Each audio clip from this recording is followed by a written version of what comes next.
भारत के गृह मंत्री हैं, दानापुर में जन सुराज के उम्मीदवार मुटुर शाह के साथ बैठकर आप क्या कर रहे हैं? उसको क्यों सबके साथ, अपने दल के लोगों के साथ आपने घेरा हुआ है?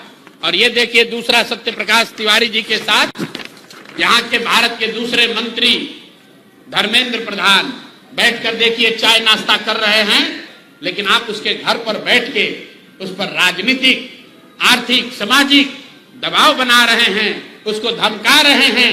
ये कहां तक ठीक है? अपना सारा सार्वजनिक कॉन्टैक्ट उन्होंने बंद किया हुआ है और ये चित्र भाजपा की ओर से जारी किया गया है, क्योंकि जन सुराज के 240 योद्धा भी हैं मैदान में। भाजपा को हराए बगैर, एनडीए को उखाड़े बगैर मानेंगे नहीं।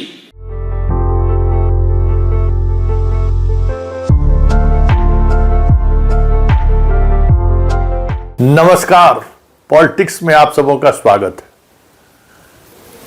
भाई साहब चुनाव लड़ने आए हैं कि आए हैं सत्यनारायण भगवान का कथा पढ़ने के लिए? और चुनाव में क्या क्या होता है इस खिलाड़ी से बेहतर कौन जानता है, क्योंकि ये खुद चुनाव लड़ाने वाला रहा है और उस लड़ाई में पॉलिटिकल पार्टी किस किस तरीके के हथकंडों का इस्तेमाल करता है, प्रशांत किशोर से बेहतर कौन जान सकता है? ये हमको बताइए। प्रशांत किशोर से बेहतर कोई जानने वाला आदमी होगा? और वो आदमी आज कह रहा है कि हमारे प्रत्याशियों का हरण कर लिया गया है, हमारे प्रत्याशी को नॉमिनेशन वापस करने के लिए मजबूर किया गया है। हम तो जो पहली बार चुनाव लड़ रहा है ऐसे 200 लोगों को टिकट दिए।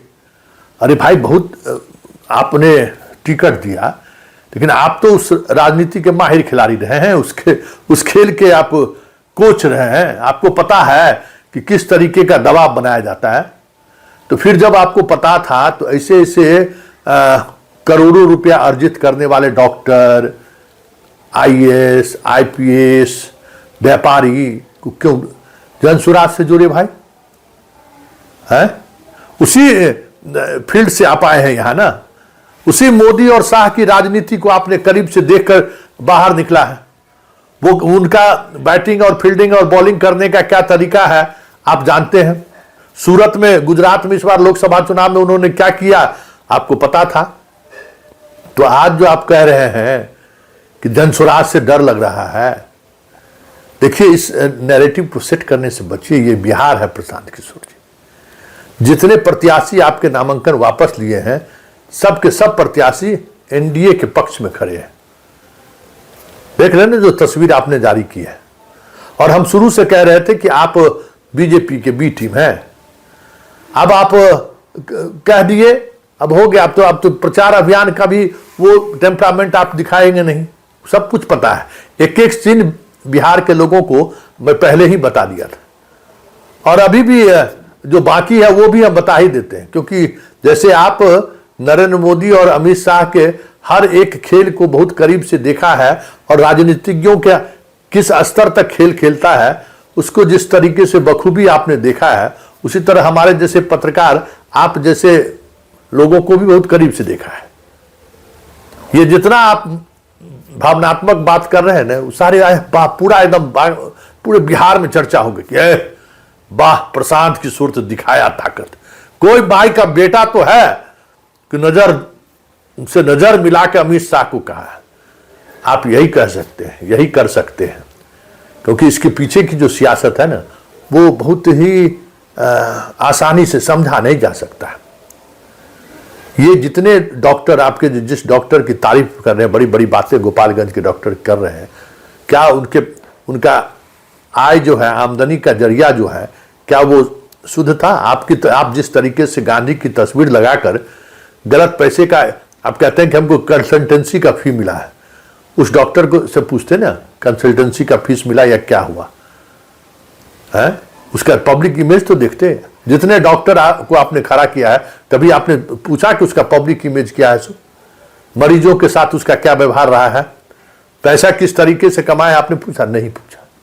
जितने रिटायर्ड पदाधिकारी आपके साथ हैं, जरा उनके बारे में कभी आपने पूछा कि जिला में उन्होंने किस तरीके से लूटा है? और बिहार के भ्रष्टाचार के बड़े बड़े चेहरा आपके साथ हैं। क्योंकि आपको वो देखना नहीं था, आपको ये देखना था कि हम एक माहौल बनाए बिहार में, और उस माहौल के सहारे लोगों को लगे कि नहीं, बीजेपी से भी ये टकरा रहा है, और फिर एक ऐसी राजनीति का बिसात बिहार में बिछा दे जिसके सहारे जो यहाँ की राजनीति का जो मिजाज है ना उसको बदला जा सका, ताकि बीजेपी जैसे दल को बिहार में पैठ जमाना आसान हो जाए। आज क्यों शाह को इस स्तर पर काम करना पड़ रहा है? इसलिए कि वो सियासत यहाँ नहीं चल पा रही है। उस सियासत के लिए जिस तरीके का खाद बीज की जरूरत है, पानी की जरूरत है, वो यहाँ इस उर्वरा भूमि, राजनीतिक उर्वरा भूमि में संभव ही नहीं है। पूरा प्रशांत किशोर जी, आपकी पूरी प्रेस कॉन्फ्रेंस के दौरान हम उन तमाम चीजों पर बड़ी गौर से नजर डराए हुए थे कि आप कहना क्या चाहते हैं। जनसुराज से कोई डरा नहीं है। जनसराज के साजिश और जनसराज जिस तरीके की सियासत बिहार में करना चाह रही है, लोगों को समझने में थोड़ा वक्त लगा है, और लोग जब समझने लगे तो फिर आपने एक बड़ा झांसा गेम खेला है। लगे उन्हों की नहीं, हम बीजेपी से भी फाइट कर रहे हैं, ताकि जो जदयू के उम्मीदवारों के खिलाफ जो आपने मजबूती से अति पिछड़ों को खड़ा किया है, वो वोट काटने में कामयाब हो जाए। कहाँ शाह जो है सो एक भी जदयू के प्रत्याशी का जहां आपका खड़ा है उसको नॉमिनेशन वापस लेने पर मजबूर किया हो? एलजेपी पर किया और अपने पर किया। वो गठबंधन लोगों को समझ में नहीं आ रहा है क्या कि आप किसको नुकसान देने के लिए सियासत कर रहे हैं, और उस सियासत को लोग समझे ना, इसके लिए बीजेपी किस तरीके की सियासत कर रही है। इस फिक्सिंग गेम को सब लोग समझ रहे हैं, और ये लोग, ये बिहार है, इसलिए कहते हैं कि उड़ती हुई चिड़िया को भी लोग हल्दी लगाना जानते हैं बिहार की सियासत में। तो प्रशांत किशोर की ये सियासत अब हमें लगता है कि बिहार के लोगों को समझ आनी शुरू हो गई होगी। 3 बात समझिए बस, और कुछ समझने की जरूरत नहीं है।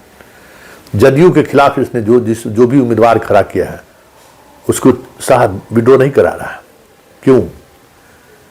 ताकि ये इमेज बन सके कि ये सिर्फ बीजेपी वाले का उम्मीदवार और एलजेपी वाले के उम्मीदवारों को हटा रहा है, और उससे प्रशांत लड़ रहा है दिखाने के लिए।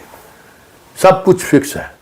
इस बार देखिए, इस बार के चुनाव में जनता को बहुत ही दिमाग से काम लेना पड़ेगा, क्योंकि ऐसे बहुत तरीके की बाहरी हमलावर हैं, बाहरी लोग हैं जो इस साजिश को अंजाम तक पहुंचाने में लगे हुए। मतलब आपको पता ही नहीं चलेगा कि कौन किसके लिए बिसात बिछाए, कौन किसके लिए चक्रव्यूह बना रहा है। तो ये जो प्रशांत किशोर है ना, इसके चक्रव्यूह को समझिए। ये भाजपा का वाकई में जो इन पर आरोप लगता है बी टीम है, उनके कई कारगुजारियों से ये बातें सामने आ चुकी है, और ये बातें पब्लिक डोमेन में ओपन नहीं हो, इसके लिए ये सारा स्क्रिप्ट लिखा जा रहा है। सम्राट चौधरी पर हमला, दिलीप जायसवाल पर हमला, अशोक चौधरी पर हमला, फिर मंगल पांडे पर हमला, और उसके बाद प्रत्याशियों के गायब होने की बात करके, प्रत्याशियों को जबरन बिठाने की बात करके एक इमेज बनाने की कोशिश कर रहे हैं कि हम बीजेपी से फाइट कर रहे हैं, ताकि अन्य सीटों पर जो हमारे उम्मीदवार खड़े हैं उनके साथ बिहार के बदलाव को लेकर जो उतावले हैं युवा, वो बने रहे और उसका लाभ बीजेपी को मिल जाए। यही इसकी सियासत है, और इस सियासत को जरा समझने की जरूरत है। चलते चलते जरा उनकी बात को सुन लीजिए, और उसके चेहरे के कॉन्फिडेंस को और उसके बात करने की शैली पर जरा गौर करेंगे, बहुत सारी चीजें आपको समझ आनी शुरू हो जाएगी।